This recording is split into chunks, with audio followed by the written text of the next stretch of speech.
Daily Bible reading, John chapter 18, verses 1 through 27. After Yeshua had said all this, he went out with his Talmudim across the stream that flows in winter through the Kidron Valley, to a spot where there was a grove of trees, and he and his Talmudim went into it. Now Yehuda, who was betraying him, also knew the place, because Yeshua had often met there with his Talmudim. So Yehuda went there, taking with him a detachment of Roman soldiers and some temple guards, provided by the head Kohanim and the Perushim. They carried weapons, lanterns, and torches.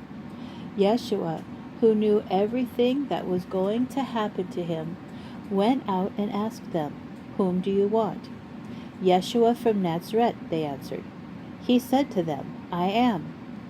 Also standing with them was Yehuda, the one who was betraying him. When he said, "I am," they went backward from him and fell to the ground. So he inquired of them once more, "Whom do you want?" And they said, "Yeshua from Nazareth." "I told you I am," answered Yeshua. "So if I'm the one you want, let these others go." This happened so that what he had said might be fulfilled. "I have not lost one of those you gave me." Then Shimon Kepha, who had a sword, drew it and struck the slave of the Kohen Haggadol, cutting off his right ear. The slave's name was Melech. Yeshua said to Kepha, "Put your sword back in its scabbard. This is the cup the Father has given me. Am I not to drink it?"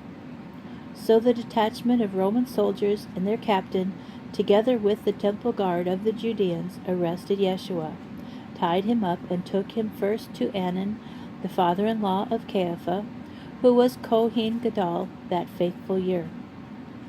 It was Caiaphas who had advised the Judeans that it would be good for one man to die on behalf of the people. Shimon Kepha and another Talmud followed Yeshua. The second Talmud was known to the Kohen Haggadol, and he went with Yeshua into the courtyard of the Kohen Haggadol. But Kepha stood outside by the gate.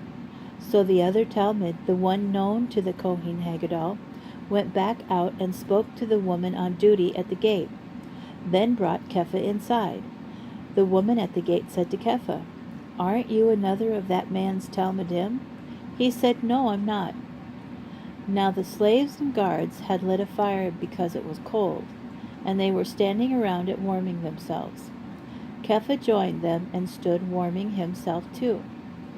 The Kohen Haggadol questioned Yeshua about his Talmudim and about what he taught. Yeshua answered, "I have spoken quite openly to everyone. I have always taught in a synagogue or in the temple where all Jews meet together, and I have said nothing in secret. So why are you questioning me? Question the ones who heard what I said to them. Look, they know what I said."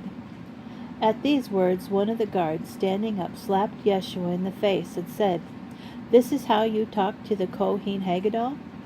Yeshua answered him, "If I said something wrong, state publicly what was wrong. But if I was right, why are you hitting me?" So Anan sent him, still tied up, to Caiaphas the Kohen Haggadol. Meanwhile, Shimon Kepha was standing and warming himself.